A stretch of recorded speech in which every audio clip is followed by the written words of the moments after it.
So Doug, here we are.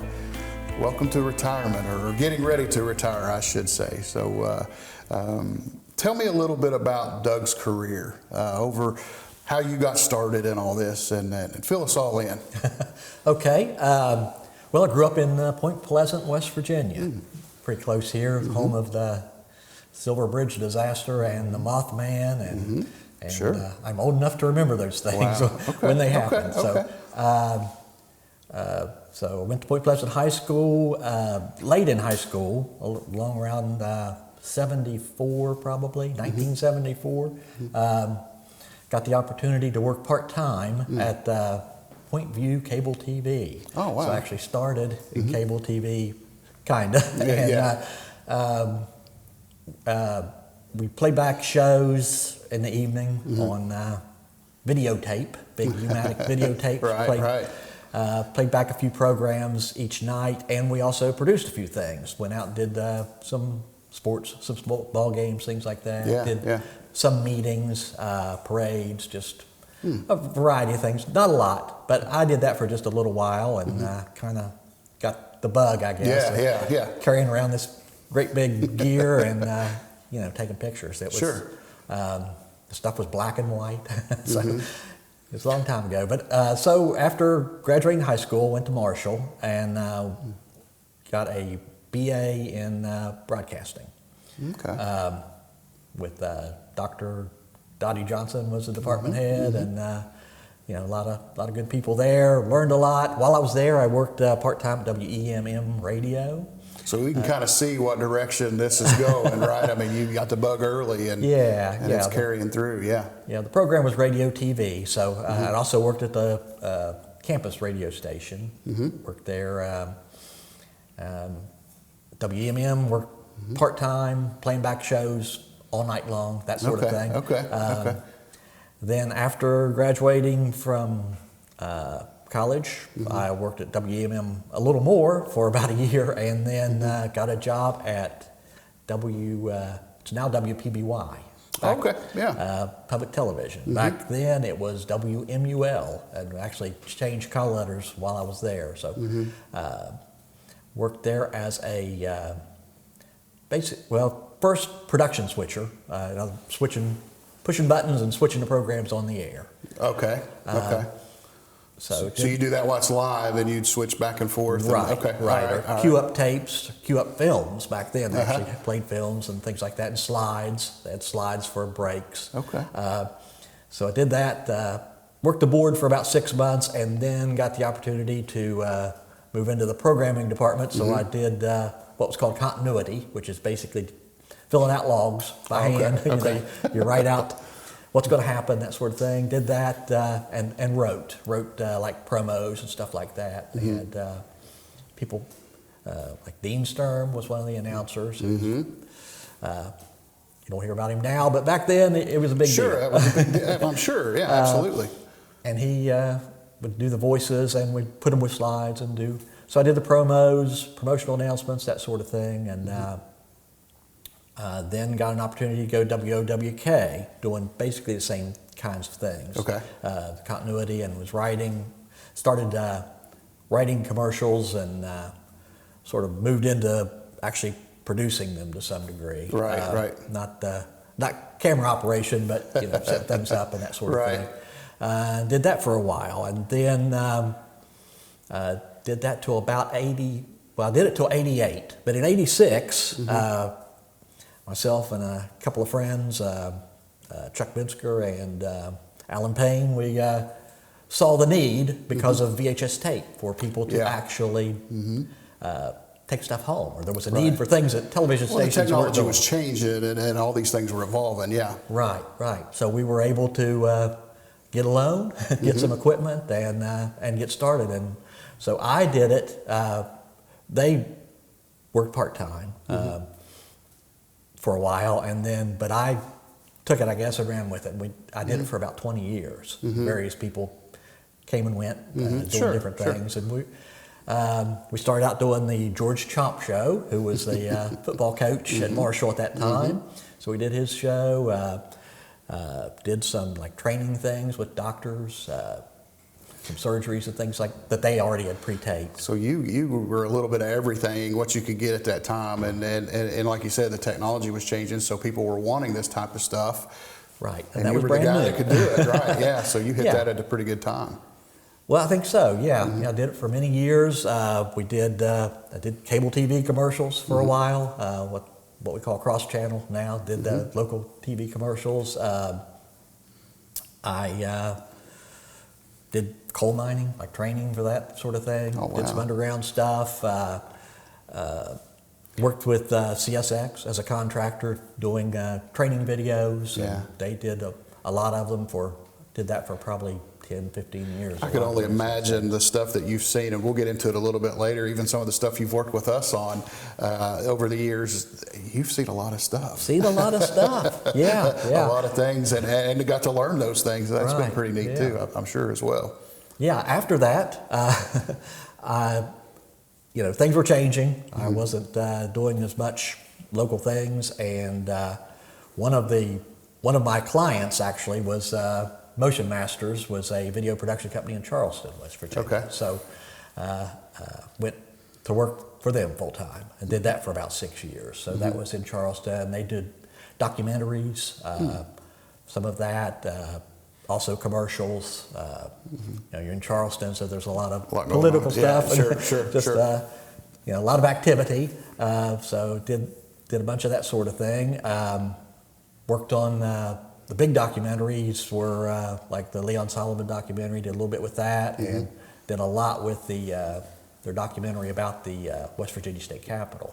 Wow. Moving monuments. So, climbed all over the Capitol building and got shots of all kinds of stuff. You are an encyclopedia with all this. If I can just remember it all. Yeah, this is amazing, though. I mean, that's great.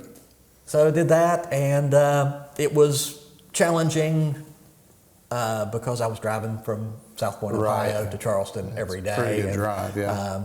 A lot of odd hours, and just it was just challenging at that level, personal level. Sure. So my parents were getting old, that sort of thing, and so it made sense to try to get back closer to home. Yeah. And a newspaper ad in the Huntington Herald-Dispatch said they were looking for someone to do video at cable TV in South Point, and that was Armstrong. That was it, huh?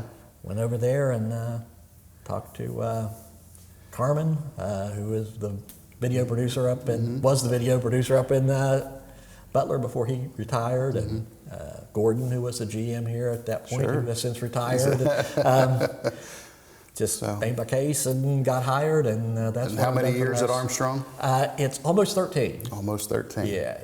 I will retire about a month before my 13th anniversary. So. Wow, that's, I said earlier as an encyclopedia, but I mean, you look back as someone that's been in the industry for the time frame that you have, but you look at the evolution of the media itself. And starting out in high school, right? To where, I wonder if you thought back then that was the direction you were going to go. Do you think in high school, or did it get you that way, or was it just kind of fun? What did you think of that? I think it was kind of fun, and just, I've always liked media, I guess, movies, TV, comic books, books in general, that sort of thing, and it's it kind of intrigued me. Well, it's probably been interesting too, as it's all evolved. You've been able to be right there at the forefront and kind of see how these things change and stuff. So, when all this collection of things that Doug's attended and seen and videoed and produced, what would be your most favorite piece that stands out in all of this in your career? Is there one favorite one that stands out to you? I would have to say no. There's not a single thing. Okay. I mean, I can remember like moments where you realize, wow, this is a big deal. Yeah. You probably see a lot of history changing and things like that. Seen a lot of history, in Africa. Went to Africa with Motion Masters several times. Oh, wow. First, they hired me to go over there, and then when I was working for them, went over there. So I've done 6 trips, I think, to Africa. Oh, wow. They were doing an economic development summit. Okay. Is what what was being put on over there that we were recording. And so, President Bush was there with all of his cabinet types at the time, George W. And so, we recorded that in an auditorium, and that was pretty amazing. And I remember going to Senegal, and we show up, and the red sand, and it's sunset, and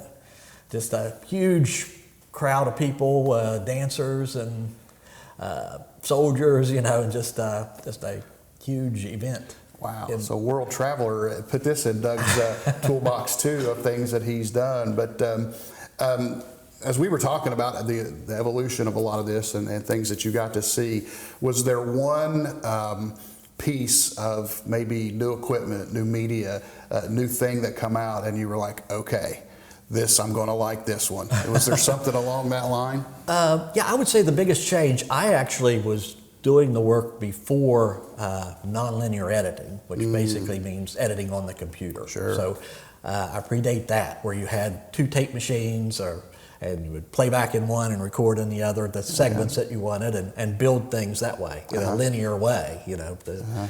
It's comparable to a typewriter versus on your computer a word processor. It's the same kind of a leap, where you can actually, now we can jump back and do whatever, fix things. You need a little more space, just scoot it down. Not near as much time either, too. Probably a huge time saver, things like that. Huge time saver, just the quality, just the kinds of things you could do. It just completely changed the game. And that's one of the things there that you look at in the media, going from, like I said, maybe film to digital, and how it's evolved in a lot of things as well to change the whole media itself. Has been a plus. And Doug is one of those guys that we've worked on projects in the past to where he's we've done something in a couple hours, and then an hour later he's got something for us, and he's fantastic at that. And that's one of the things I'll miss about working with Doug, is he's always very good at that part of it, and good at what he does. But I know some of these things can be kind of challenging, all the things that you've done. Has there ever been a situation where you feel like you've got everything going and you've got your camera set up and then something happened? There's always those moments. Is there one that kind of sticks out to you? Well, there is. And there have been many of those moments, but probably one of the memorable ones was an Africa trip. Okay. We went to Ghana, and it was the first time. This was 1999. Okay. So we were shooting on Betacam at that time. Which is the big Betacam. Big Beta cameras. And I was traveling with the producer, owner of the company, and just the two of us went to go record their summit thing. And we got there, and my luggage, which was the equipment and clothes and toothbrushes and everything, did not get there. And the next flight in was 4 days away. Oh. So I had the camera, though. I carried it on, and there was another crew there, so they helped me with battery chargers and swapping out batteries and things like that. And so we did it. I had my same red T-shirt for 2 days, and bought an African suit, basically, with some clothing, and looked very out of place. But got through that, and but you overcame, the first night we got there, it's me and my camera and a battery, had a tape in it, and we went to a reception, a party outdoors. Okay. And I'm looking around, and there's Jesse Jackson's there, who's a big name and still is. Coretta Scott King was there. And I'm shooting video of these people, and haven't brushed my teeth yet. So I would definitely say that would be one that would stick out to you. But you overcame. You got probably great footage, and you moved on, right? Right. Yep. We got the shots. That's what we do. It was used, in the programs, and so many times things like that can happen. A faulty piece of equipment go out, or a battery die on you. Those things are, and that's something you've got to be prepared for. So that's an interesting one there too, where you don't have a lot that you need. So. Well, through your career, we've talked to your timeline and things like that. I'm sure there's folks that's helped you along the way. that maybe you look up to as a mentor, or someone that you've liked to collaborate with over the years? Who are some of those folks that stand out to you? Well, there's so many. Sure, sure. That's the thing. You hate to leave people out. I understand. Of course, my first business partners were very helpful, and and even back in the college days, professors and just people, very helpful. As I developed the business, got in contact with some people at Ohio University Southern, our local campus here in Ironton. A lot of people there: Don Moore, Joe Barda, Ernie Hall. Just guys that are really good at what they do. Great program. Yeah, and they had a great program, and get those kids, the students even helped. Would jump in and try things, and so that was a good relationship. Of course, the people up in Charleston, there were a lot of those, Wes Poole and Dan Shreve and Diana Soul, and I guess when you're kind of questioned like that, like we are right now, and you step back and you look at it, there's a lot of folks. There's a lot of folks. Yeah, there's a lot of just folks barely scratches the surface. You've been able to work with, and I'm sure that those folks, that you may look up to, I'm sure a lot of those probably did the same with you too. I'm sure that relationship's there with things that you've done with them over the years. You've talked a lot about the things that you've done, from producing to working on the cameras and behind the scenes and so forth. I know when we've worked together, you've done you've done all of that really, but producing and putting it together, trying to tell a story. What are some of the ideas and things that go through your head when you're trying to put something together as far as, I want to tell this story? Is there something you go through, steps that you think of? Well, I would say at this point it's not really very formalized, but that's the part that I think is kind of exciting. It's creative. Building something, Yeah. making a story, and putting a piece together. There's a lot to that, and there's a craft, about just how you shoot things, how you light it, and then just putting it together for impact. It's editing, and that's really. That's one of the big things. Doug Morris touch to it, right? That's you want to have your feel to it. If some people might look at a piece of work that you've done, that's Doug's. Like you said, maybe the lighting. So, just your process of that, is that how you go about it? Yeah, I think there's a craft and there's an art. You just sort of what you can do, and you tried techniques and things before, and you just sort of build on it and look at something and it works. And I think that the key thing with storytelling, with video in general, and even into the online medium, is emotional content. That's really it. You make a point beyond what the words say. Absolutely. Yeah, you've got to have that personal touch to it. But I know that. You want your point to get across, and as many different things as you've worked in, you've had some practice with anything, like you said, from railroad to storytelling here to these events and whatnot, and the things that I've seen you've done fantastic with. So you've always done a great job with that. And we were talking a little earlier about mentors and things of that nature. But let's say you're a student now starting out. Maybe at the high school level as a young Doug started, or the early college. What are some of the things that you would maybe advise those folks to do for maybe pushing this into their career? Right. Well, of course, it's completely different now. But everyone has a camera, and everyone has a platform, basically, a way to speak, and so it's very, very different. But I would say the thing things that remain the same is find what you like. That's a lot of it, and that will lead you to techniques and equipment and things like that. If you can find the things that you want to do, that's probably the biggest thing, and find people that are like-minded. Yeah, I think that has a lot to do with it. You got to be a self-motivator. I mean, and some of this stuff as well too, and to let your creativity come through, and it's always a good thing to surround yourself with folks that are in that. And it sounds like that's what you did at an early age, and it had grown. But that always makes it a little bit easier when you can bounce ideas and practice and do those type of things together. Right. Find people that do it better than you do. That's really the key to the whole thing. And, I think the technology's changing so fast. It's really kind of staying on top of that too, right? I mean, right. Don't be afraid to learn. You have to learn, and you have to change. I mean, as we've talked about, that's what the only constant is, that things will change. Yeah. That's really the only thing you can count on. Oh yeah. So always changing. Learn all you can. Yeah. Listen to people, even if you disagree with them. Well, take criticism. I mean, you're going to have that. Your work's probably not going to be the same as this other person, and it's good to have that. I mean, I'm sure that we've faced a lot of that over the years too. I'm sure, but at the end, I mean, it's okay to take that. You learn from that. That's very important. Yeah.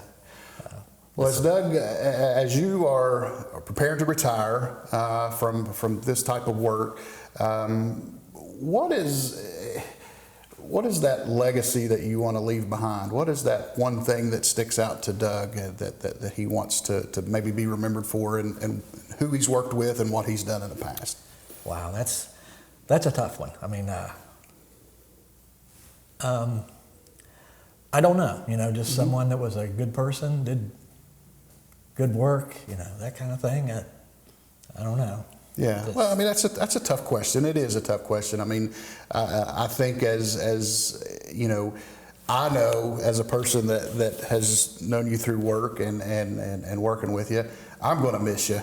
Well, thank you. Because I know we've worked well together, and I'm sure those that maybe work with you daily, or even over the years, you'll run into a buddy probably that you've worked with in the past. But they'll know Doug, and they'll know what's going on. I can see it now in the future, me seeing an idea or having an idea of something, to say, man, that Doug, But that's understandable. But has any of this work in video production that you've done kind of changed your views or relationships or your sense of purpose on anything? Have you noticed any kind of change in that as you've seen these things over the years?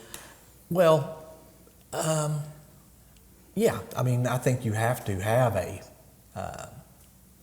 sense of purpose. You got to do what's right. Right. Try to do what's right. Act with integrity, and as we said just a while ago, be willing to change. Things aren't going to stay the same. No. And you have to let go of some things. And that's just, it's not like necessarily someone's fault that, the business changes or things change or there's different needs or expectations, and you just have to go with it. I think that's right. Go with it. I mean, you really do. You kind of, you have your job to do. You just kind of go with what you've got and do the job that's been asked of you. Right.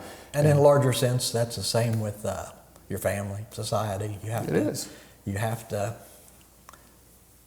things aren't going to change for your benefit, but they're going to change.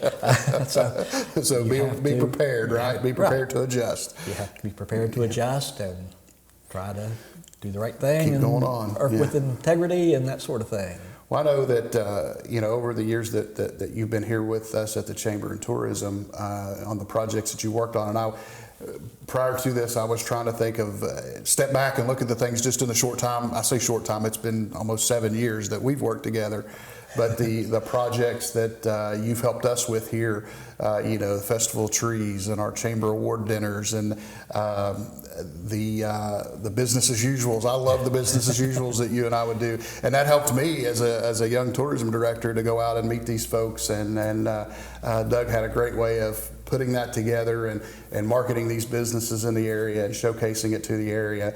And then even the COVID year when we did our manufacturing day, that was a big day where we brought all of our manufacturers together and kind of promoted manufacturing day. And we couldn't do that year, so we were able to work with Doug, and we went to those places and and had some sit-down interviews and learned a lot. I think we actually toured and went through a barge boat, one of them, didn't we? Right, So yes. There's another thing that you've done too. So, but over the years, like I said, I mean, you can see just from what we've talked about here with Doug today, just the amazing, I called it encyclopedia earlier, but the wealth of knowledge that he's seen, that he's worked with, that he has himself with this type of media is just amazing, and should be very proud of your career. You've done a lot, and I'm sure you've helped a lot of folks, and I'm grateful to call you friend, and I want to do nothing but wish you the best in the future.